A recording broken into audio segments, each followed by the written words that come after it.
అనగనగా సీతానగరం అనే ఒక ఆధునికత తొణికిసలాడే పట్టణం ఉండేది.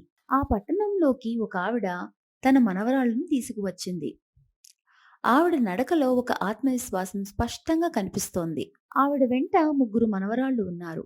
ఆవిడ సీతానగరంలోని ధనవంతుల్లో ఒకడైన ధనుంజయుడి ఇంటికి వెళ్ళింది. తలుపు తట్టగానే ధనుంజయుడి ఇంటి పనిమనిషి సత్తెమ్మ వచ్చి తలుపు తీసింది. ఎవరు కావాలమ్మా మీకు? నా పేరు విజయదుర్గమ్మ. ధనుంజయుడు గారున్నారా అమ్మా?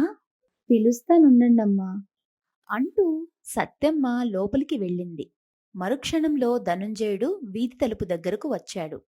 లోపలికి రండమ్మా. బయట నిలబడ్డారేం? విజయదుర్గమ్మ తన మనవరాళ్ళను తీసుకుని ధనుంజయుడి ఇంటి లోపలికి అడుగుపెట్టింది. సత్యమ్మ, వీళ్ళకి మంచినీళ్ళు మజ్జిగ పట్టరా? అలాగేనయ్యా. సత్తెమ్మ లోపలికి వెళ్ళి ఒక పళ్ళెంలో మంచినీళ్లు మజ్జిగ లోటాలతో వచ్చింది. చెప్పండమ్మా, ఎవరు మీరు? నాతో ఏం పనుండి వచ్చారు? నమస్కారం నాయనా. నా పేరు విజయదుర్గమ్మ. మాది ఇక్కడ సుమారు 60 కోసుల దూరంలో ఉన్న రంగపట్టణం. వీళ్ళు ముగ్గురు నా మనవరాళ్ళు. దేవి, భువి, జలజ. పంచభూతాలే ప్రాణాధారమనే ఉద్దేశంతో నేనే ఈ పేర్లు పెట్టాను. ఆహా, మంచి పేర్లు పెట్టావు తల్లి. మరి మీ కొడుకు కోడలును? మా దురదృష్టం గురించి ఏం చెప్పమంటావు నాయనా? కొంతకాలం క్రితం అనారోగ్యంతో కోడలు కన్నుమూసింది. ఈ మధ్య కొడుకు ప్రమాదవశాత్తు చనిపోయాడు. రంగపట్టణంలో నిలవలేకపోయాం. నా మనవరాళ్లను కొత్త ప్రపంచంలో పెంచాలనుకుంటున్నాను. తప్పకుండానమ్మా. మీలో సీతమ్మ వారి ధీరత్వం కనిపిస్తోంది. సీతానగరం కొండంత అండగా ఉంటుంది మీకు. నన్నేం చేయమంటారో చెప్పండి. మీకు శ్రమ అనుకోకపోతే మాకు ఆశ్రయం ఇవ్వండి చాలు.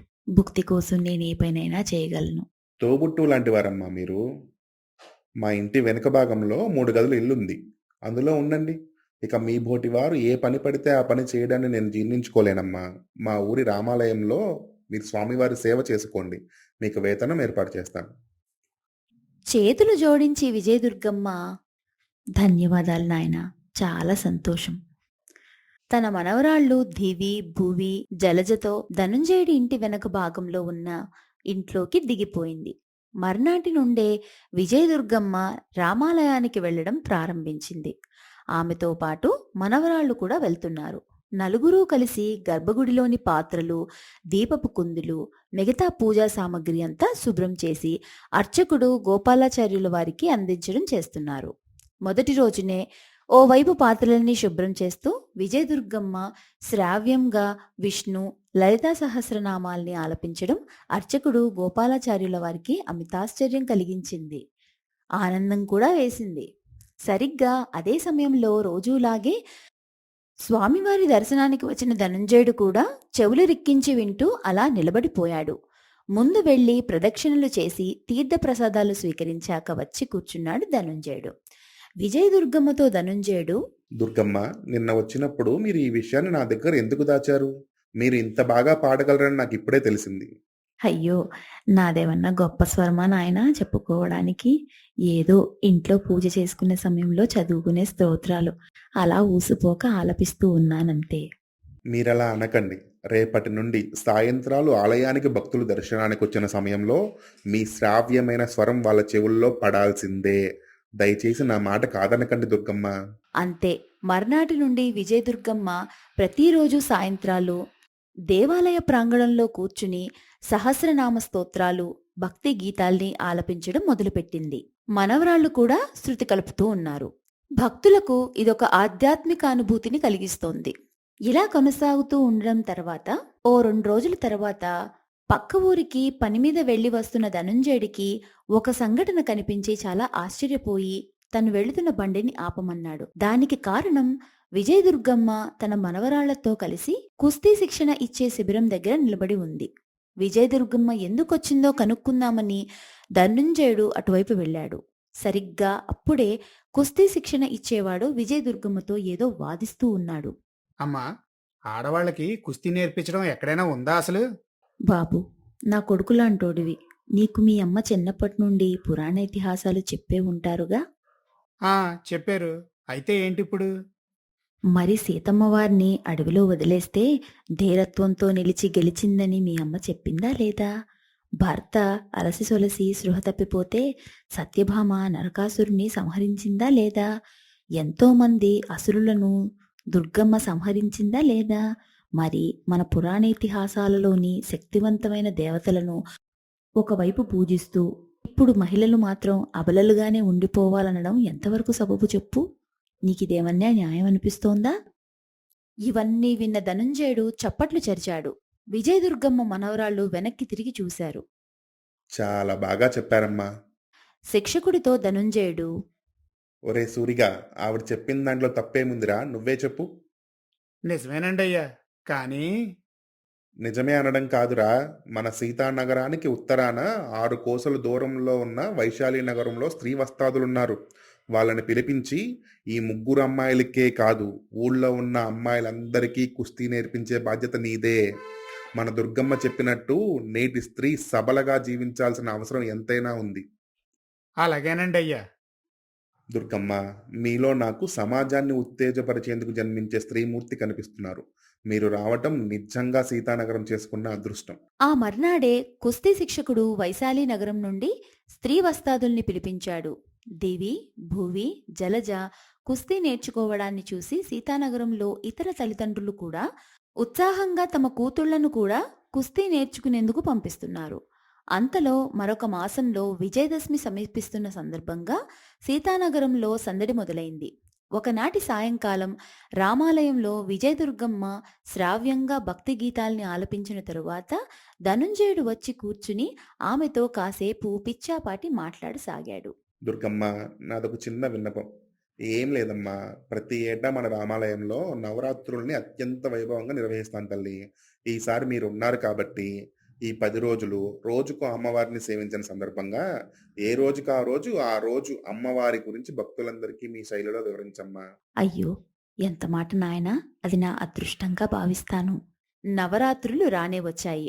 విజయదుర్గమ్మ మొదటి రోజు శ్రీ బాలాత్రిపుర సుందరి గురించి, రెండవ రోజున శ్రీ గాయత్రి గురించి, మూడవ రోజున అన్నపూర్ణ గురించి, నాలుగవ రోజున శ్రీ కాత్యాయని గురించి, ఐదవ రోజున శ్రీ లక్ష్మి గురించి, ఆరవ రోజున శ్రీ లలిత గురించి, ఏడవ రోజున శ్రీ చండీ గురించి, ఎనిమిదవ రోజున శ్రీ సరస్వతి గురించి, తొమ్మిదవ రోజున శ్రీ దుర్గ గురించి, విజయదశమి రోజున మహిషాసుర మర్దిని గురించి సవివరంగా రాగయుక్తంగా వివరించింది విజయదుర్గమ్మ. విజయదశమి రోజున మహిషాసుర మర్దిని గురించి వివరించిన తరువాత విజయదుర్గమ్మ కాసేపు భక్తులతో ముచ్చటించింది. మీకేమైనా సందేహాలుంటే వెళ్ళబుచ్చండి, నాకు తెలిసినంత వరకు తీరుస్తాను. ఒక అమ్మాయి లేచి నిలబడింది. నేను మిమ్మల్ని అమ్మమ్మ అని పిలవచ్చా? అంతకన్నా నా బంగారు తల్లి, ఇంతకీ నీ సందేహం ఏమిటమ్మా? కృత, త్రేత, ద్వాపర యుగాల్లో దేవతలు అసురులకు భేదమేమిటి అమ్మమ్మ? కృతయుగంలో అసురులను సంహరించడానికి దైవాలు పెద్దగా కష్టపడే అవసరం రాలేదమ్మా. త్రేతాయుగానికి వచ్చేటప్పటికి అవతారాలెత్తి ఎత్తుగడలు వేసి మరీ సంహరించాల్సి వచ్చింది. ద్వాపర యుగంలో రక్త సంబంధం గలవారే ఢీ అంటే ఢీ అన్నట్టు కొట్టుకోవడం ప్రారంభించారు. కలియుగానికి వచ్చేటప్పటికి ప్రత్యక్షంగా రాక్షసులు లేరు, మనుషుల్లోనే రాక్షస ప్రవృత్తి తలెత్తింది. భార్యాభర్తల మధ్య భేదాభిప్రాయాలు తలెత్తుతున్నాయి. మీరెప్పుడైనా మహిషాసురు లాంటి వాడిని చూశారా అమ్మమ్మ? ఎందుకు చూడలేదు తల్లి? అంతకన్నా ముందు మరోసారి మహిషాసురుడి గురించి కొన్ని ముఖ్యమైన విషయాల్ని మీకు గుర్తు చేస్తాను. రాక్షసుల రాజు అయిన రంభాసురుని కుమారుడు మహిషాసురుడు. రంభాసురుడు కామవాంఛతో దున్నపోతు రూపంలో తిరుగుతూ ఉండేవాడు. ఒక శాపం కారణంగా గేదె రూపంలో ఉన్న యువరాణి శ్యామలను వివాహం చేసుకోవడం ద్వారా మహిషాసురుడు జన్మించాడు.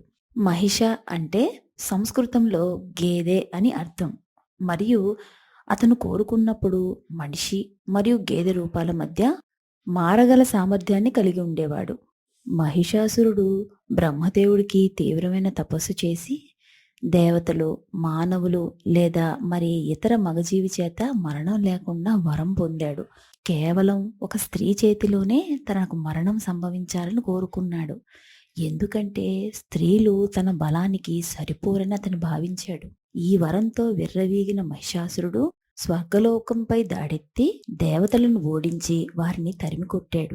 దేవతలందరి శక్తుల నుండి ఉద్భవించిందే దుర్గాదేవి. మహిషాసురుడు ఆమెతో 10,000 సంవత్సరాలు యుద్ధం చేశాడు. వివిధ రూపాలు మార్చాడు. చివరికి దుర్గాదేవి అతనిని త్రిశూలంతో సంహరించింది. ఈ విజయం చెడుపై మంచి సాధించిన విజయానికి ప్రతీకగా నిలుస్తుంది. దీనిని దేవీ నవరాత్రులలో ముఖ్యంగా విజయదశమి నాడు జరుపుకుంటారు. మహిషాసురుడిని సంహరించింది కాబట్టి దుర్గాదేవిని మహిషాసుర మర్దిని అని కూడా పిలుస్తారు. నా జీవితంలో ఒక మహిషాసురుణ్ణి చూశాను. వాడికి లేని అలవాట్లు లేదు. మద్యానికి అలవాటు పడి తల్లిదండ్రులు, భార్యని చాలా వేధించేవాడు. సంతానం కలిగిన తర్వాతైనా మారతాడేమో అని ఆశించారు వాళ్ళు. మద్యానికి తోడు ఏ పరాయి ఆడపిల్ల దొరికినా వదిలేవాడు కాదు. వాడి చేష్టలకు విసిగెత్తిపోయారు వాళ్ళు కుటుంబస్తులు. ఆ తర్వాత కొంతకాలానికి అమ్మవారే వాడికి శిక్ష విధించింది. అందుకే నా మనవరాళ్లను అబలలుగా కాక సబలలుగా పెంచాలని నిర్ణయించుకున్నాను. అందుకేగా అబల అయిన స్త్రీ తనేమీ చేయలేదనే ధీమాతో స్త్రీని తక్కువగా అంచనా వేసి చివరకు దుర్గమ్మ చేతిలో హతమయ్యాడు. నా నిర్ణయాన్ని గౌరవించి తమ కూతుళ్లకు కూడా కుస్తీ నేర్పిస్తున్న తల్లిదండ్రులందరినీ అభినందిస్తున్నాను. కృతజ్ఞతలు తెలుపుతున్నాను. మనందరికీ ఎంతో సహాయం చేసిన ధనంజయ్ గారికి కూడా నా కృతజ్ఞతలు తెలియజేస్తున్నాను. ఒరేయ్, నువ్వు చేసిన అరాచకాలు నీ కూతుళ్లకు ఏమాత్రం తెలియకపోవడం ఎంతో మంచిదైంది. అందరూ చప్పట్లు చరిచారు. ఆ తరువాత రామాలయ ఆవరణములో రావణాసుర దహన కార్యక్రమం జరిగింది. విజయదుర్గమ్మ మనవరాళ్ళను తీసుకుని ఇంటికి బయలుదేరింది.